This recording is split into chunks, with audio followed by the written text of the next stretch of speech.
the first initial set of very hard conversation was with the security teams internally who had to assess every tool that we had, from hosting provider for our website to our marketing automation. Every single add-on and feature was assessed, and for every single one, there were security findings that we had to address. So that was a lot of fun. So Yeah. if somebody is thinking of joining a larger company, right, or being acquired by a large organization, I think like prepare to be patient, and it is what it is. It's just a process. What's up, folks? Today we have the pleasure of sitting down with Elena Hassan, Global Head of Integrated Marketing at Visa Direct. Elena spent 7 years at Currency Cloud, an international payment startup, as head of marketing before they were acquired by Visa. In this episode, we cover what nobody tells you about merging tech stacks after an acquisition, what startup marketers learn the hard way when they land at a big corporation, why marketers who understand customer data win more internal battles, and why great marketers lead by influence, not org charts. All that and a bunch more stuff after a super quick word from two of our awesome partners. This episode is brought to you by our friends at Census. You probably have over 15 tools in your marketing tech stack, but how many of them have the full picture of your customer's journey? Census is the universal data layer in your stack. It unifies and cleans data from all your sources and makes it available for any app to use. Census makes it super easy to unify and standardize customer data, then enrich and enhance it, like running deduplication, cleaning, scoring, and routing workflows, and then sync and activate that data across all of your tools so you can actually do something with it. For marketers and data teams that work together to power big campaigns, it's so refreshing to work from a reliable source of truth. Don't just take my word for it though. Census is loved by awesome companies like HubSpot, Perplexity, Canva, Clay, Notion, and many more. Check them out at getcensus.com and tell them we sent you. This episode is brought to you by our friends at Knack. I have the amazing pleasure of chatting with some of the greatest minds in marketing operations, but you'd be shocked at how many of them have the same issues when it comes to their campaign creation process. They're dealing with things like scaling, personalization, keeping assets on brand, render testing emails, working in rigid templates, and worst of all, having to hand code emails. But many of the leaders in the space are using Knack to eliminate these headaches. Knack is a no-code email and landing page creation platform that covers initial campaign requests right until the sync to your marketing automation platform. Knack improves the whole campaign creation process by bringing the building, optimization, testing, collaboration, and also translation functions all in a single spot. So you don't have to jump around and coordinate feedback between a bunch of different people or wait on developers for very simple edits. Because at the end of the day, marketing ops folks want to focus on process and efficiency. Marketers want to focus on creativity, and Knack makes sure you get both and then some. Check them out at knack.com. That's KNAK, and tell them we sent you. Elena, thanks so much for your time today. Pumped to chat. Thank you for having me. Yeah, nice to meet you. Very interesting career. Like, I see that the three startups you worked at were acquired. Cyvantage was acquired by Refinitiv. Work Market was acquired by ADP, and then Currency Cloud was acquired by Visa, where you work now, which is a massive company. Like, can you share a little bit about what your experience was like navigating between those transitions? Are you like a transition or acquisition master, or like was it very bumpy? Like riff on that a little bit for us. Sure. I can't say I'm an acquisition master or has been an acquisition master. I think I moved throughout my career, and was fortunate enough to work with great teams and good companies that actually were headed for success. So I think I can't take that away and only speak for myself. I think it was an interesting journey for me from the perspective of I started as a hardcore lead gen, demand gen person in the beginning of my career. I actually was fortunate enough that I got to try different things, like a little bit of event, a little bit of employee engagements and things like this, and I landed with lead gen programs and managing them really well. I have sort of went into work market as a demand gen expert. And I think from there on, the transition there was probably the most impactful and interesting to me because there firsthand, I saw that switch over from startup and hyper growth, driving lots of demand, and then they're getting ready for some kind of exit, and they're Mm-hmm. switching over to brand building. From demand gen engine has built, everything's great. Now it's time to build the brand and do media and PR and all those things. And I think being a young marketer at that time, I didn't always quite appreciate the effort it takes to build a brand. I think I came there with a mindset of if I can't track it, I'm not gonna do it. Hmm. Um, which is again, every performance marketer would probably relate to something like Mm. this. And then from there on, and now in my role at Visa, a lot of my work is very much around building the brand and the awareness. And I thoroughly appreciate the the impact that brand awareness brings and the effort that it takes to build it. Very cool. Currency Cloud, I feel like grew really fast. Like you were there for quite a bit of time, but I'm sure, from however many people there were when you started to reaching 700, but then you reached like a whole new scale when you got to Visa, like 30K plus people at the mothership now. What was like the first moment where you realized when you joined Visa where you're like, shit, I'm not in startup anymore. Like this is a different game. That's an interesting question. So I think um, the first moment anybody realizes they are working for a large corporate company is when they come across a new vendor that they want to explore and potentially work with, a new contract that they want to sign, or the speed at which you're used to putting out the marketing campaigns, even as simple as social graphics in the startup environment. You'd probably go put something together on Canva. You know what good enough is, and just post it. Where I think very quickly we realize, okay, no, actually everything needs to be approved by legal. Mm. Um, and then maybe again, I'm not 100% sure, but since we're a financial regulated entity, maybe the rules are slightly different and a little bit stricter for us. But that I think was the first moment where you're like, oh, wow, it is going to take us a few months to put together a marketing campaign, not a few weeks. Um, I mean, for all the right reasons, but nonetheless, it's that initial shock of um, how much effort and how long everything takes. Hmm. A What? lot of folks that we chat with, sorry, Daryl, like Okay. they go, like maybe they're in a startup right now and then they get a job at enterprise and they're joining an enterprise and maybe like there's a bunch of people starting at the same time as them, but like they're the only person kind of joining that team and the whole team is used to it.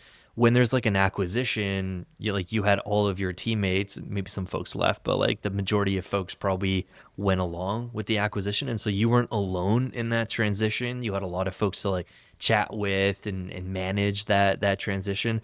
Talk about that a little bit. Like, were there some folks that maybe on like the marketing operations side, and they had to like chat with different marketing operations teams across different business teams at Visa, comparing tech stacks, deciding like what is the transition process going to look like there? Maybe chat about that a bit. Sure, I think there's definitely was a lot of that conversations around tool parity and which one is the better one. I think the first initial set of very hard conversation was with the security teams internally who had to assess every tool that we had, from hosting provider for our website to our marketing automation. Every single add-on and feature that was built into HubSpot, which is what we had at Currency Cloud, was assessed. And for every single one, there were security findings that we had to address, and multiple ones. So that was a lot of fun. Resolving fun, not really. Resolving and having these conversations. And again, these are the security people. They're not marketers. They don't have necessarily a lot of knowledge around why we need this tool and what this tool does. But the certain requirements that these tools need to meet sometimes don't make sense. Um, so it was we had, at some point, we got to the point where we had, I think, chief technology officer with cybersecurity team of HubSpot sitting down with our team, trying to resolve um, kind of the situation. And again, it wasn't the situation. It was just we needed to get to the same ground of understanding what it is and what it isn't, and what this tool does. So that was an interesting process. So if you Yeah. are thinking, if somebody is thinking of joining a larger company, right, or is on the cusp of being acquired by a large organization, I think like prepare to be patient, and it is what it is. It's just a process. Yeah, I was just going to share some of my experience too, because I did similar jumps from startups to big companies, and this will probably resonate with you, Elena.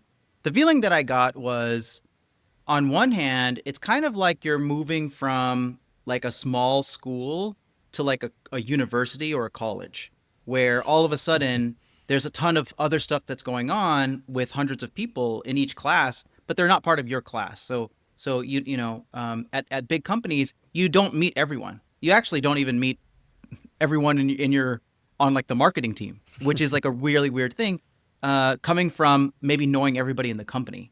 So that's like a very weird feeling. The comparable feeling that I found was it was like going to college or university. The other thing that I found was that you quickly realize you don't have all the information. There's so much that's happening that you don't know. So it makes decision making harder. Like, for example, which tools do you need or which tools do we get rid of? You're used to understanding your use cases and your needs, but now like you're stuck. You're like forced to pick a tool that serves needs that aren't yours, that are somebody else's. So it becomes a very different conversation. And does that resonate with you, Elena? Do you similar experience, kind of?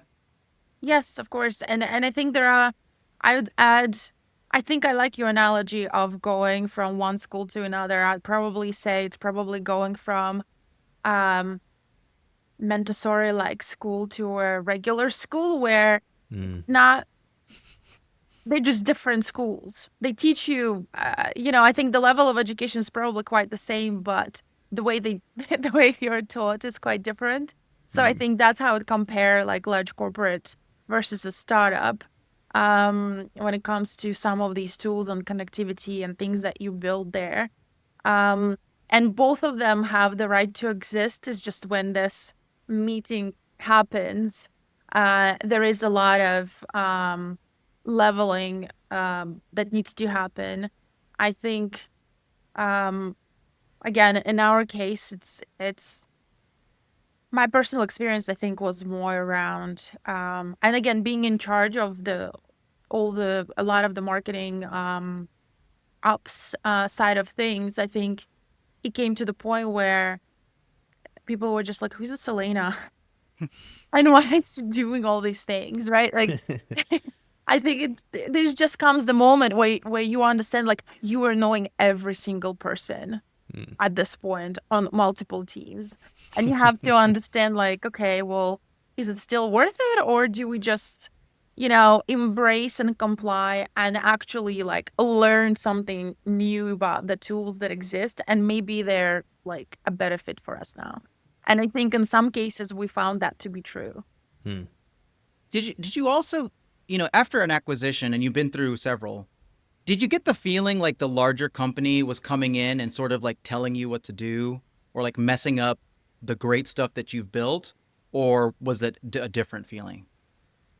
Uh, I think it was a little different feeling, right? I think, and I again have to say that super fortunate to have been working for very much customer centric companies, where it's not about us or what I want or what somebody else wants. It's about what's the right experience and frictionless for the customer. And a lot of times it's kind of like, okay, well, this is not going to happen, but what else can we do to make sure that transition is as seamless as possible, that we are not, again, exposing some of these friction points to the end user or consumers. So again, lengthy process, frustrating on everyone's part, but at the same time, I think like when you work in an environment where it's collaborative, it kind of like makes things better. And I mean, I think the fact that I'm still here is Yeah. Yeah, a testament to you enjoying it so far. I yeah. totally relate to like your initial experience of having to explain what certain Martech tools do to security people or to legal people who don't have time to sit with you for an hour and get into the ins and outs of what that specific tool in the stack is doing.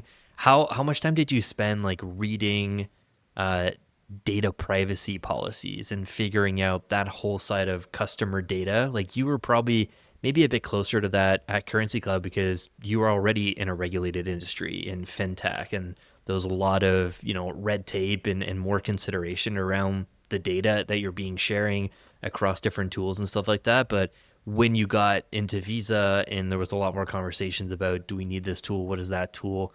And you're opening the box on some of that stuff. Like, did you have to level up your customer data literacy a little bit and get into some of those conversations?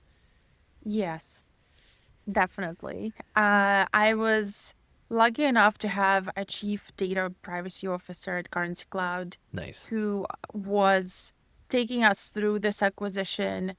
And again, the Currency Cloud was headquartered in the UK. So GDPR came out. And again, I think they usually are a lot stricter than we are in the US when it comes to this. So I think we were a lot more prepared than any average US startup would be for some of these conversations. But for me personally, one word of advice, if you are going to be in these shoes, really try to learn what the product does. I think I was ahead of marketing at that time, so I didn't necessarily work in all these tools personally day in and day out. So I knew what they do at the high level, um, deeply enough to my knowledge, but I didn't really always know all the nitty gritty Hmm. of the tools. So right, like when there are conversations happening, you know, does this tool collect customer data or user data, and what kind of data it's collecting and where it's storing, and is it storing in the US or is it storing overseas? And I'm like, I don't know, you know, I mean, Insta, the hosting provider, technically probably doesn't collect anything, but I don't know, maybe it's collecting IPs. So I think my knowledge level of some of these tools was very surface level, as I found out when it comes to the data and privacy and things like this. So I had to very quickly um, upskill and read a lot. Do you think that that makes like a difference, like, being able to be in marketing with a product or service that you really understand or like that you use as an end user? Or like, does that make a difference? And is that important to you? Or do you feel like, even if the products are like more technical or maybe like you're not the user, like you can still, do justice by the customer? Like, how do you think about that? Hmm. You see, I come from a B2B world, so like I wouldn't be using the Currency Cloud necessarily, Gotcha. Hmm. right? And Visa Direct is another embedded payments infrastructure for businesses or merchants. So unless I had a business, successful one, I probably wouldn't use any of those. I probably wouldn't use any of those tools. Yeah. No, it's just an interesting question that I've just been reflecting on. I used to work at AWS and, it's cloud computing and I wasn't using those tools. Mm. And actually, like, and maybe this is unique to me, I actually found it difficult. I found it difficult to get into the mind of the user to try to understand them fully. But we had great things like customer research that really helped out.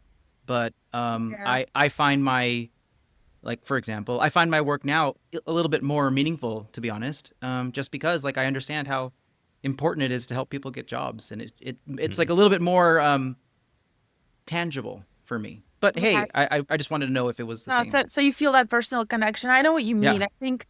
I think if it's probably true for all B2B marketing,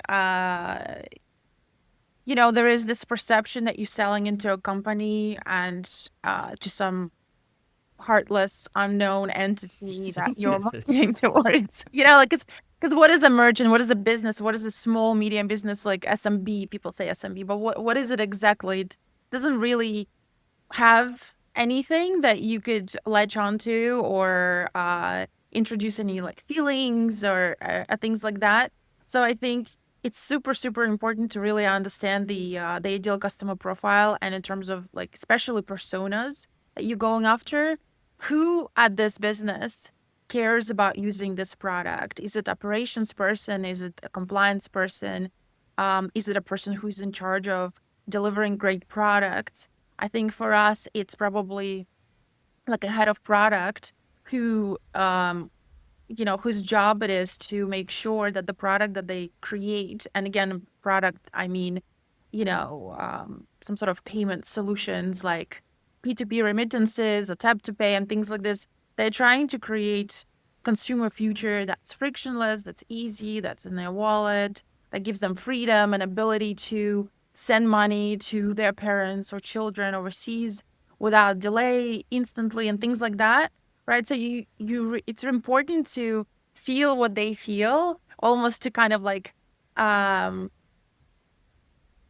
be empathetic enough to their pain Yeah. points and what the future that they are trying to build, because in the end of the day, we're sort of like the sidekick behind the hero. The hero is the client who is creating something really really cool that changes the world, and we're enabling them to get there. And I think if you take that stance, um I think the purpose and the mission and your personal contribution to things becomes a lot more meaningful, rather than marketing to like some business there. Acme Yeah. Corporation. Yeah, exactly. Because then it's you're right. It's very intangible, and it becomes boring very quickly. I feel like something that's really interesting from your experience is that acquisition with Visa and that whole tech stack migration that had to happen. You talked about like the security and the legal conversations you had and the evaluation of customer data and privacy policies and all that stuff. Now you're at Visa, and I'm guessing here we kind of talked about this before we press record, but you're using a lot more legacy solutions. You are potentially less likely to be able to just like find a cool new startup that just launched an AI tool and you can just like buy it tomorrow and just start using it. There's a process to things, and most of the time you're using legacy platforms, big enterprise stuff. Talk to us about that change of pace and how that's kind of impacted your work and how you were able to still stay happy in that role because you hung around and you're still at Visa. Right. Yes, that's true. I think the larger companies tend to, again, gravitate towards more legacy solutions that are able to provide, more security, more reliability, and things like that. And there are certain security requirements that vendors have to meet when where young vendors just unable to satisfy those things.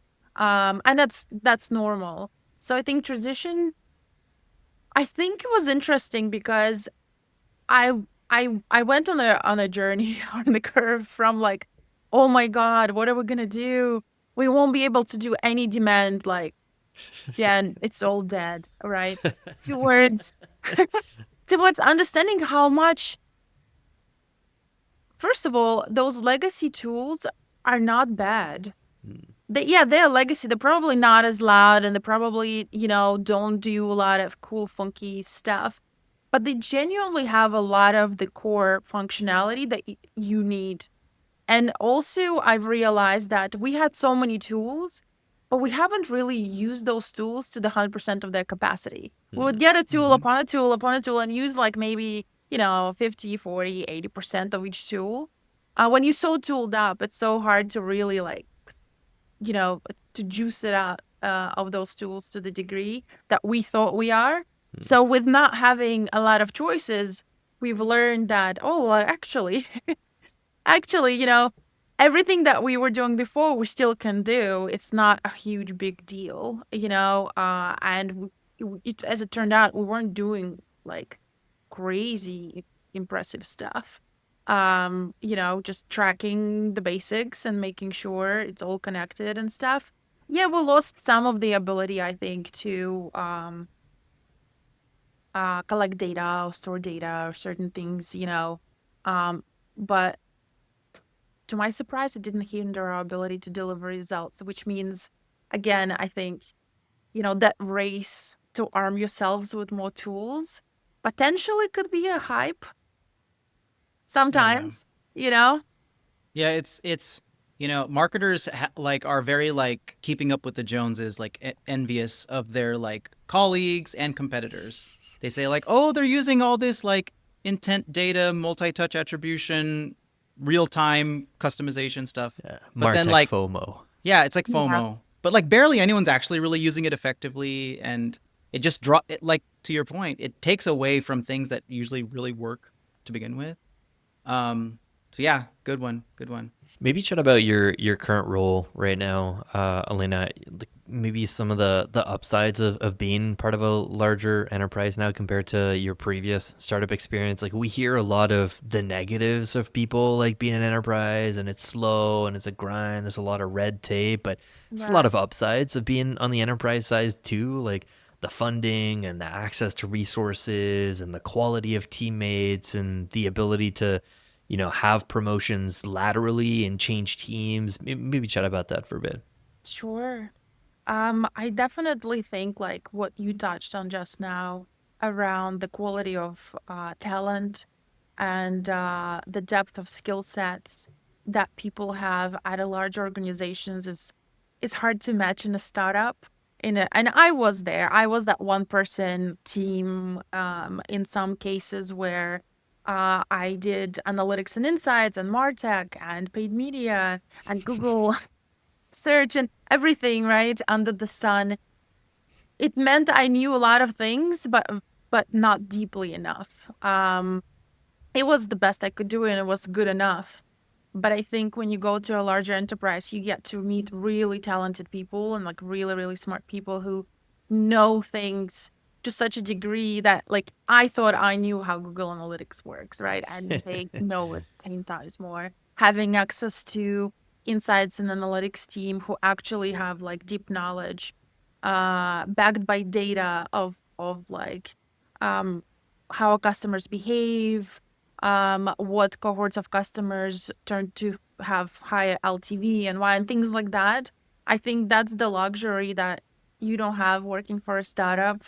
A lot of our decisions in a startup used to be based on very well-educated guess or a hunch that you get, versus here you kind of have the ability to really be so confident in what you put out. And it probably rightfully so. If you're gonna work for 3-4 months on a marketing campaign, you probably need to be sure about what you're putting out there. I think that's one of the biggest benefits that I personally enjoy, is the ability to tap into so much talent. Um, yeah, and of course, again, the budget and funding and things like this at a different scale, um, still strings attached. Yeah. I have to say, marketing dollars are never just free money. You always have to prove ROI and results and returns on objectives even and things like that. But that's the norm, I guess. This episode is brought to you by MoEngage and their new warehouse native CEP, which revolutionizes the way data should be seamlessly fetched, analyzed, and activated. Now you can use MoEngage Cloud Data Sync to sync your warehouse data with MoEngage and use it to segment audiences or personalize messages without any development. Just set and forget. Use MoEngage warehouse segments to create segments on your warehouse data without moving underlying events, properties, or proprietary segmentation logic, and activate them directly on MoEngage. Using warehouse data analytics, brands can also directly generate insights from their warehouse data. Your long search solution for seamless data sync, smarter segmentation, dynamic personalization, and delightful customer experiences ends here. Warehouse native CEP from MoEngage, making it easy, smart, and secure. Learn more at moengage.com. This episode is brought to you by Revenue Hero. You've invested thousands in your marketing funnel, targeted the right ICP, spent weeks A/B testing, and optimized for conversion at every step. Finally, a high-intent prospect fills out your demo form, and then nothing. Your nurtured lead sits in a queue while you chase them with, "How's Thursday at 2 p.m?" Meanwhile, Your competitor is already on a discovery call. That's not just frustrating, that's revenue walking away. With Revenue Hero, you can qualify, route, and book leads with the right rep, so your team can start real conversations right away. For the ops folks listening, Revenue Hero syncs meeting data to your CRM, auto-credits no-shows, recalibrates when reps go on vacation, and has a ton of smart features you won't find anywhere else. If you're spending to drive demand, don't lose it at the last mile. Visit revenuehero.io/demo today. Yeah, maybe chat about that a little bit more. You said that performance marketers would agree with some of your earlier sentiments on everything we do needs to be tracked. Now you're in a bit more of an integrated marketing role. You're doing more branding, you're doing more awareness, but you still said just now that everything marketing has to be attached to an ROI. What does that look like for your integrated marketing role right now? Yeah, I think that's an interesting actual point. I think when you're at a startup, I think the runway that you have between the fundings, it defines the kind of the runway for the team and the objectives. And we used to be an OKR companies in the past where OKRs were defined on quarterly basis. So you have 6-week sprints. So I think the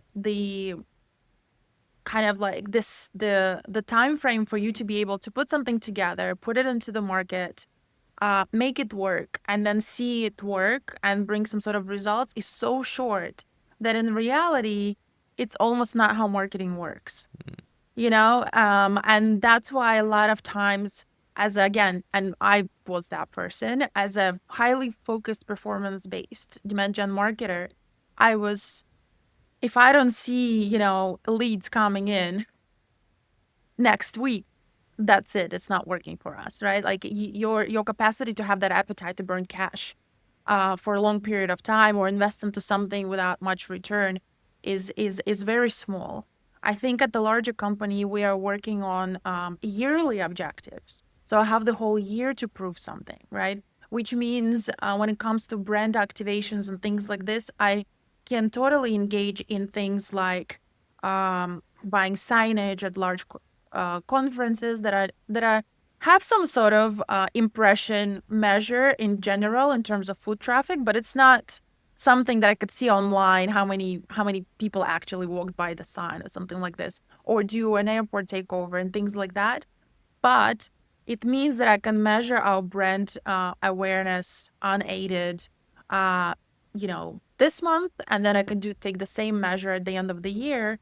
And knowing what I know about brand building, there should be an uplift. And that's my ROI, and that's my return on objective, which makes it possible to do really creative brand awareness, interesting things at a larger corporate company because you have that luxury of time, scale, and ability to even measure these things versus when we were smaller, we wouldn't do brand studies. I've always had and maybe you could help educate me. I've always had a bone to pick with the unaided consideration. Right. And let me know where I'm wrong. I think it's given by panels. Panels will respond either digitally or in a survey. Have you what brands would you pick in this category? And without any prompting, they should name yours. So that's unaided. So it's unaided. They consider your brand without you aiding them. Is that how it works? And I wonder who are these people that we're asking? This is a good question. And I have to say it may be different between B2B and B2C. I have not been on B2C side of things, and I know that is a whole different world. I think I can only speak to the recent study that my team has done. And we've partnered with the company that works very closely with decision makers within fintech and banking industry. And we have requested not to do a digital survey, which means, 10 minutes, somebody presses buttons and were they looking at it? Were not? I don't know. We basically asked for an interview-based surveys where somebody from the company called somebody at the bank and went through the questionnaire with them on the phone. where Nice. they have collected some of the quantitative data, but also qualitative, right? Very specific answers, where people could, and also they gauge like were people confused about the question, did we word it right, and things like that. So to me, that was a more real brand study, I think. Yeah, that sounds like a premium. To be honest, that like more The of like sample size had to be smaller because of that, because obviously Mhm. they can't call up, thousands and thousands of people. But again, we're a Yeah. niche solution for a specific industry. So it worked for us. It probably wouldn't work for some larger consumer brands. Um, I don't want anybody calling me and asking me some questions about brands. Right. As a I think the way you're doing it, this sounds very viable. But that's exact point. Like, how come no one calls me and asks me for my unaided consideration? Like, who are these people? So, but I think the way that you do it, where they're very targeted, they're actually prompting the people and making sure that it's not some sort of like, like trying to remove bias as much as possible. I definitely support that. Okay, thanks for that info. It's good for me to know. Knowing what you know today about branding and awareness, Elena, like if you were to go back to startup world, would you still have that mentality of thinking of marketing as this direct response thing? We need to hit certain number of leads. Like leads is all we care about. It needs to be revenue. We see runway coming down the pipe. Or because you have that knowledge now of being deep in that world, do you think there is a world where you would be able to like have a portfolio of bets in your marketing team at a startup where you do invest in like event stuff and branding stuff, and it's not all short-term quick wins, direct response type things? Like, is that shifted your thinking a bit?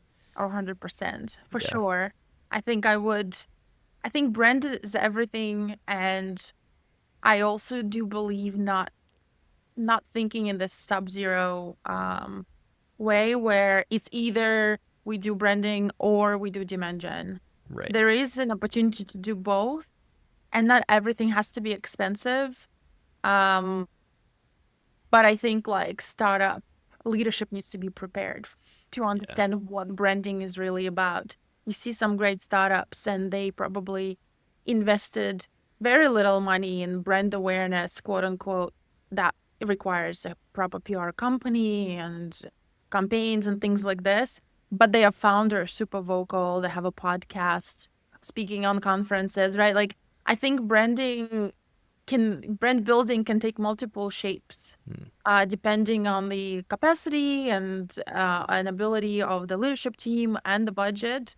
But it's definitely a must. If a startup is not thinking of brand, it's a huge miss, I think. Totally. Yeah. I think that when it comes to smaller companies, it's heavily dependent on the team that you have in house. Like, are they creative? Are they like mission driven? Do they have the like sort of you know capabilities to convince people that don't know about you that this is a good brand worth trying out? I think that as companies get really bigger, brand almost takes on something where, we try to measure it with like unaided consideration, but the value of brand is like almost like hard to quantify because, if we all go into a room and say like, okay, we need to buy a CRM, everybody knows, like everybody immediately knows like two or three companies without even searching, and it's like that for most categories. So like how valuable is that brand? The other thing that I just saw on LinkedIn one time, which was super cool, was like the comparison between AEs at big brand companies to AEs at startup companies.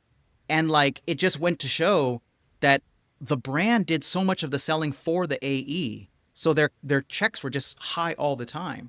And when they went to a startup, their checks like shrunk because you don't have that brand in the room, so to speak, to like sell for you. And that's brand and that's like marketing. And this is the last thing I'll say. This is why like it's so hard to measure marketing. You know what I mean? Like this is why marketing measurement is such a contentious topic because you cannot. It's so difficult to quantify what value that brings. It's very valuable. It is, but it is difficult to quantify in a way that is easily fits in a PowerPoint slide, Yeah. right? Yeah. And easily traceable to say, well, if I give you this 50K, then in X amount of time, it's going to be something like this, right? I think it's probably not as simple, but I usually talk about, I usually think about it in a way of, if you're a startup and you're asking money or you're raising money or you're investing money for demand gen, you're basically paying for contact information, you're paying for people's eyeballs on your side, you're paying for attention constantly, and this is what your investment is all about. But how much time are you going to be paying for all of this? How much longer, right? You at some point, you should, if you start building brand from day one, as you paying for the eyeballs and contact information, your brand will kick in and you will start paying less for the same amount of eyeballs, for the same amount of contact information and things like this. The scale will tip. But Yeah. if you never consider brand, that you're just gonna continually burn through more and more cash and ask for more and more money for growth, and you're never gonna, like, I don't see how profitability is in the future if you don't think of brand. Yeah, so true. Talk to us about integrated marketing, Elena. Like, I feel like the term itself gets thrown around a lot in our industry. It often means a bunch of different things to different people. As the global head of integrated marketing at Visa Direct, like, how do you specifically define this role if you were to create another job posting very similar to what you're doing? What are the core functions and responsibilities that fall under integrated marketing umbrella that might surprise maybe some of the marketing operations pros who, haven't worked in this specific domain? Do you see a lot of overlap? I could speak to my own personal experience. Yeah, I sure. haven't had a lot of integrated marketing roles in the past, but if I had to describe my role in one sentence, it would be um, probably putting out integrated marketing campaigns. And integrating means multi-channel marketing campaigns that are globally consistent and locally relevant. As a global role, they have to, again, be on brand, and that gives that global consistency, but at the same time they have to be relevant to all 5 regions that we're looking after. It's easily said than done, of course. It means we do have a lot of cross-functional work that we have to do. I think that's beyond the core responsibilities that sit in my team of, like, digital marketing, paid media, marketing ops, creative and design and copywriting, and events. I think events is probably something that a lot of times is being overlooked, especially in B2B side of things. There's usually events team and events person that doing events separately. I consider events as one of the channels where we activate the campaigns and brand awareness initiatives. But I think the biggest interesting and maybe surprising challenge of integrated marketing team is the cross-functional aspect of it. You don't do everything by yourself. Whatever you do with your local partners and field marketing teams or media buying teams. There's just, it's a kind of like the ability to um be a chef in the kitchen with a lot of cooks, but you still manage to cook something that's good. Walk us through like a meal in that kitchen that you had to, orchestrate from scratch. Are you the person coming up with the recipe and someone else is deciding the ingredients and then it gets handed off into a bunch of other people? You're managing the projects. Like, walk us through Yeah. maybe a quick example there. So here's an example of we are preparing for the second wave of our brand awareness campaign at the moment that will be launching towards the end of spring, beginning of summer. So we decide the timeline. We started working with an agency on the creative concept of what that should look like and feel like. And from the very beginning, even from the moment you start drafting the brief, I have to involve all 5 regions to feed into this, right? And to make sure, are these audiences and personas we are targeting relevant to Latin America or, Asian market, and they all have their own ideas, usually, as to what it would look like. Then we're going to get a creative concept. They'll get a chance to take a look at it and feed into it. Usually, I think, and this is like what the meal looks like, right? If the menu is done right and the recipes are right, usually it's not a debate about opinions or I like this or I don't like that. It's usually, is this on brief? Is this something we all agreed upon that we want to do? Or is that not it? And I think that's why the prep sometimes take longer than the than the meal itself, because it's that important. Because then otherwise, you don't want to get into the opinions sharing or opinions battle conversation. We have opportunity to test things as well, so we come with insights and background, so Regions doesn't feel like you know their opinion is as good as anyone's opinion. Is it good or not good. And then again, it's all about measurement, success, and proving that it is working and bringing them insights on how it's working. So again, working with regions, working with events team and logistics team, and working with global brand team as well to make sure it's, we are Visa Direct, we are almost an entity within a larger Visa brand. It has to still comply. So like I said, it's a big bustling kitchen behind what people see, coming out on the restaurant floor. And do you find that like, because there's like different ways to call this, right? You can call it collaborative, but you could also call it like dependency. Like I need to work with all these other people. It's not just I want to, I have to. Right.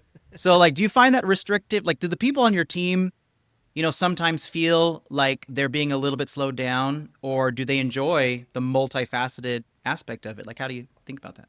I think if you ask this question from my team, depending on the day, they may answer it either way, to be honest. But in the end of the day, the regional team or, corporate events team or corporate brand team, they all have the jobs as well as I have my job. And in the end of the day, they're there. I'm here to enable the regions. Global corporate teams are here to enable us to do the work. So you can call it dependencies, but at the same time, like I have never traveled to Singapore or I've never been to Asia, or Samia for that matter, actually, So I think if I put together a campaign and working with an agency or my team and the ideas that they are proposing and we are approving, and if again, yes, it's a dependency to go and talk to region and flash it by them and make sure that they're aware and they understand it. But if I don't do that and I put something out that people don't understand and it doesn't well, or it doesn't translate in different languages, then I'm doing my job poorly. So yes, it's a dependency, but at the same time, I really need them to do my job well.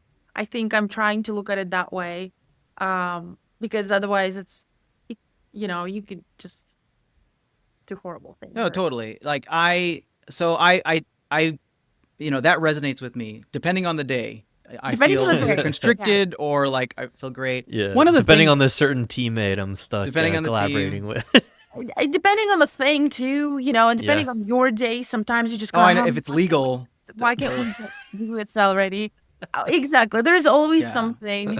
But I think the bigger picture is there, and you just have to remember.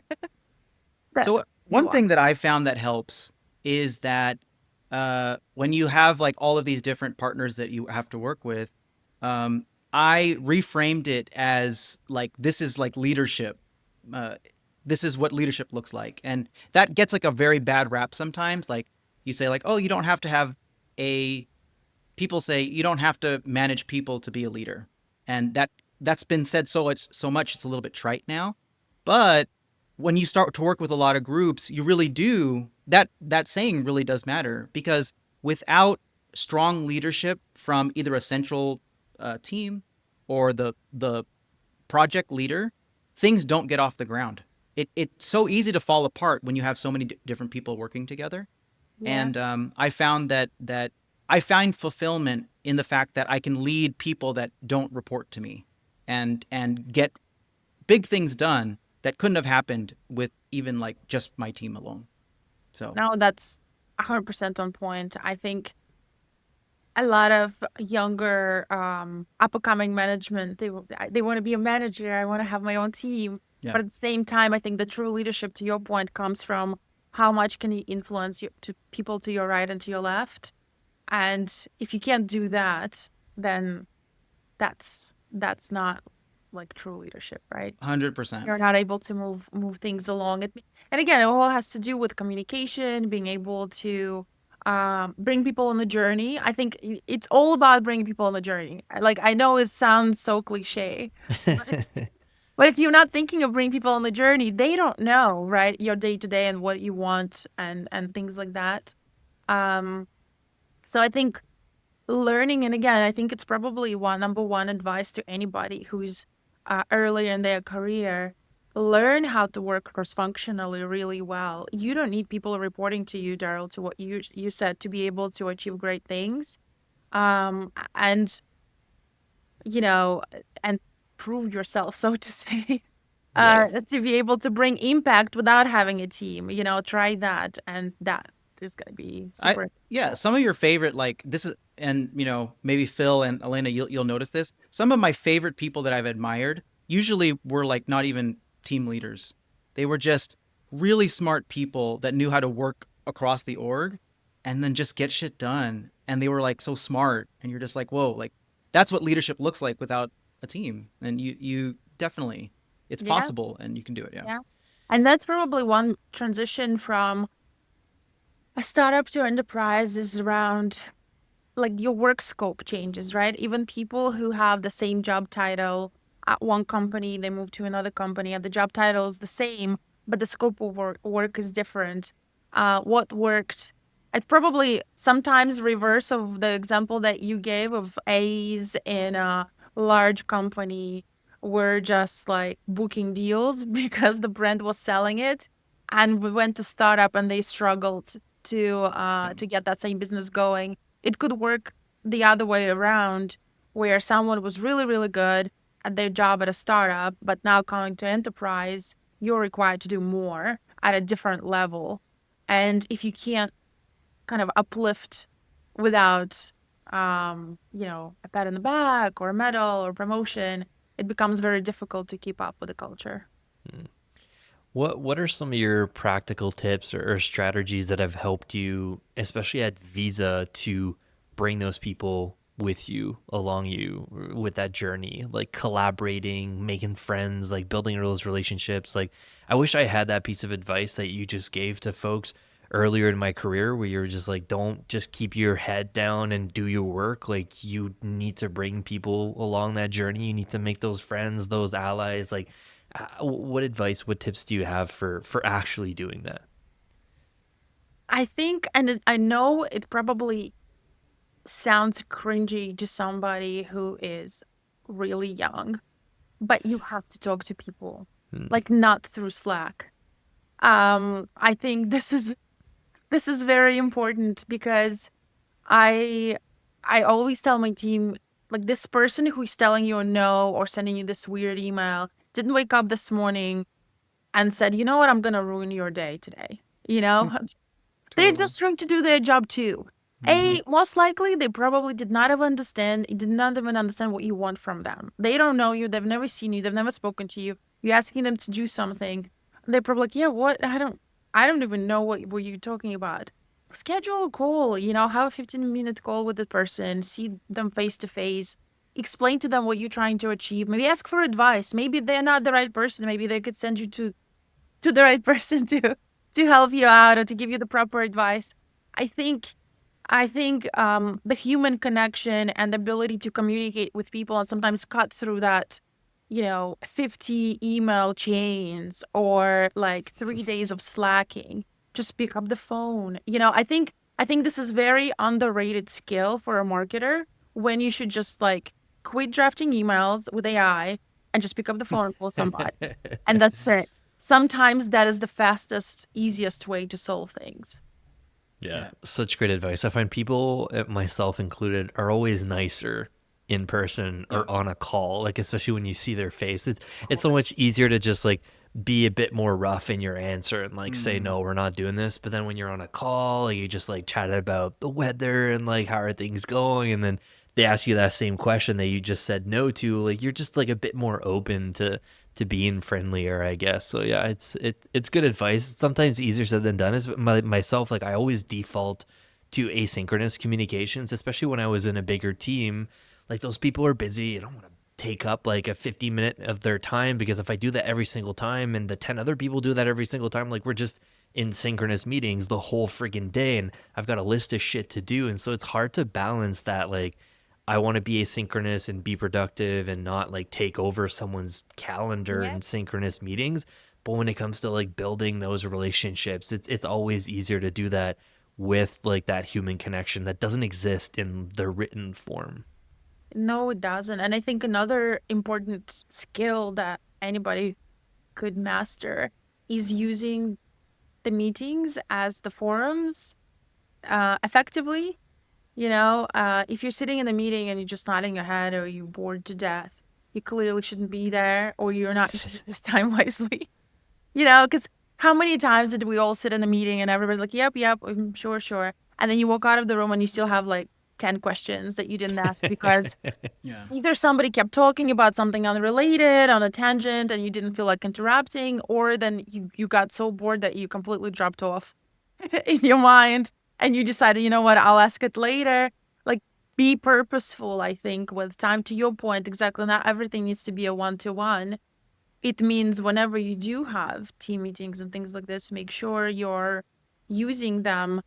I'm telling my team all the time, if you're in a meeting and you're not giving value or receiving value, then you shouldn't be there. It's either meeting provides value to you because you're learning something, or you're giving value because you need it there and people need to understand something that you can give them. If none of this is true, then why are you there? You're wasting your time. So, Yep. that's it. Yeah, such great advice. So I think we're at our last question. And so, Elena, you're an enterprise marketing leader, but you're also a mom and an avid traveler.